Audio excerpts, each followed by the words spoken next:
ئەو وڵاتانەی بەهۆی شەڕەوە سوودی ئابووری دەبینن. کاتێک شەڕ و ناکۆکی باڵ دەکێشێت بەسەر ناوچەیەکدا، بێ لە نەهامەتی و ماڵوێرانی هیچ بەرژەوەندەیەکی بۆ دانیشتوانی ئەو ناوچەیە پێ نییە.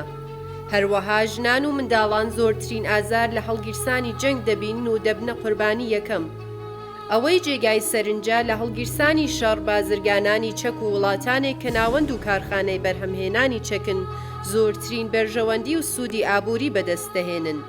ئەو وڵاتانەش هەمیشە خودی ئەو لایەنانن کە لە ڕووەکەشدا بانگەشەی مافی مرۆڤ، دیموکراسی، یەکسانی کۆمەڵایەتی و ئاشتی دەکەن.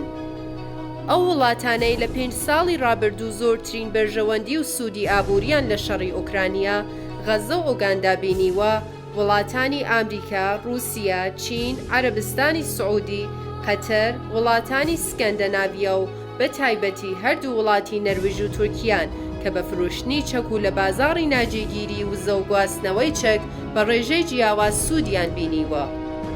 بێ لەوەی پشکە بانکیەکانی ئەو کۆمپانیایانە بە ڕێژەی بەرچاو لە بازاڕی بۆرسەی جیهانی هەڵکشاون. بۆ نمونە وڵاتی نەرویژ لە سەرەتای دەستپێکردنی شەڕی ئوکرانیا هەتا ئێستا بە ڕێژەی 1326 میلیارد کرۆن سوودی لە فرۆشی چەک و نەوت و گازی سروشتی بینیوە. بەهۆی ئابلۆقەی وڵاتانی ئەوروپاش لەسەر رووسیا، نەرویژ هەناردەی نەوت و گازی سروشتی بۆ وڵاتانی تری ئەوروپی چەند قات زیاد کردووە. ئەمەش لە کاتێکدایە کە خەڵاتی نۆبێلی ئاشتی جیهانی لەم وڵاتە دەبەخشێت و بەردەوام بانگەشەی ئاشتی و دانوەستاندن و ڕاگررتنی شەڕ دەکەن.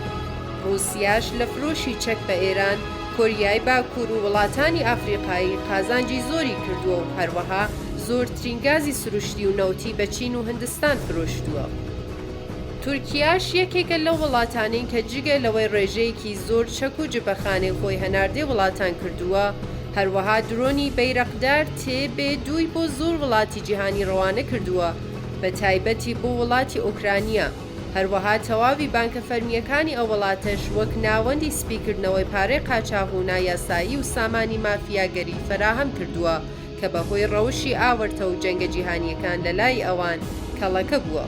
لێرە بۆمان ڕوون دەبێتەوە کە جەنگ بەشێکە لە پێکەوە کارکردنێکی بازرگانی زەبەلاخ و ئەوە خودی دەوڵەتەکانن کە بۆ قازانجی چینێکی دیاریکراو جەنگەکان هەڵدەگیرسێنن و ئەوانەی کە باجەکەشی دەدەن هەمیشە خەڵکانی سێڤیل و بێدەرەتانن.